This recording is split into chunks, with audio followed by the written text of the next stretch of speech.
Bad Man, Mr. Gum by Andy Stanton. Chapter 1. The Garden of Mr. Gum. Mr. Gum was a fierce old man with a red beard and two bloodshot eyes that stared out at you like an octopus curled up in a bad cave. He was a complete horror who hated children, animals, fun, and corn on the cob. What he liked was snoozing in bed all day, being lonely and scowling at things. He slept and scowled and picked his nose and ate it. Most of the townsfolk of Lamonic Bibber avoided him, and the children were terrified of him. Their mothers would say, "Go to bed when I tell you, or Mr. Gum will come and shout at your toys and leave slime on your books."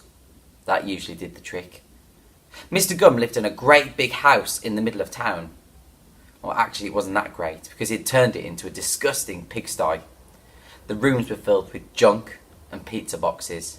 Empty milk bottles lay around like wounded soldiers in a war against milk. And there were old newspapers from years and years ago with headlines like "Vikings invade Britain" and "World's first newspaper invented today." Insects lived in the kitchen cupboards. Not just small insects, but great big ones with faces and names and jobs. Mr. Gum's bedroom was absolutely Grimpster's. The wardrobe contained so much mould and old cheese there was hardly any room for his moth-eaten clothes, and the bed was never made. I don't mean that the duvet wasn't put back on the bed. I mean the bed had never been made. Mr. Gum hadn't gone to the bother of assembling it. He just chucked all the bits of wood on the floor and dumped a mattress on top. There was broken glass in the windows, and the ancient carpet was the colour of unhappiness and smelt like a toilet. Anyway, I could be here all day going about Mr. Gum's house, but I think you get the idea. Mr. Gum was an absolute laser. He couldn't be bothered with niceness and tidying and brushing his teeth, or anyone else's teeth for that matter. But, and as you can see it's a big but, he was always extremely careful to keep his garden tidy. In fact, Mr. Gum kept his garden so tidy that it was the prettiest, greenest, floweriest, gardeniest garden in the whole of Lamonic Bibber. Here's how amazing it was. Think of a number between 1 and 10. Multiply that number by 5. Add on 350, take away 11, throw away all those numbers, and now think of an amazing garden. Whatever number you started with, you should be now thinking of an amazing garden, and that's how amazing Mr. Gum's garden was. In spring, it was bursting with crocuses and daffodils. In summer, there were roses, sunflowers, and those little blue ones. What are they called again? You know, the blue ones. They look a bit like dinosaurs. Anyway, there were tons of them. In autumn, the leaves from the big oak tree covered the lawn, turning it gold like a gigantic leafy robot. In winter, it was winter. No one in town could understand how Mr. Gum's garden could be so pretty, greeny, flowery and gardeny when his house was such a filthy tip.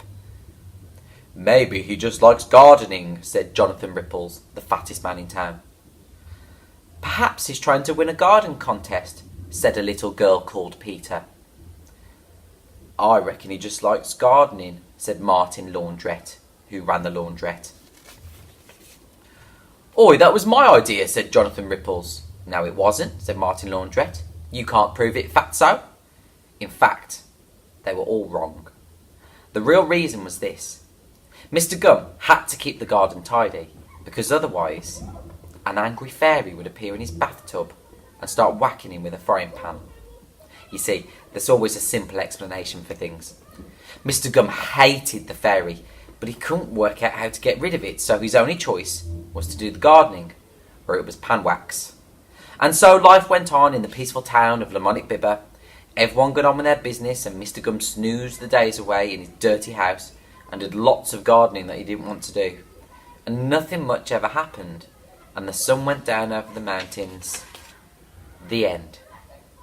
I'm sorry, I nearly forgot. Something did happen once, and that's what this story's about. I do apologise. What was it? Oh, of course. How could I be so stupid? It was that massive whopper of a dog.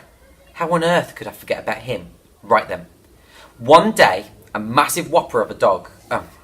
Actually, I think we'd better have a new chapter. Sorry about all this, everyone.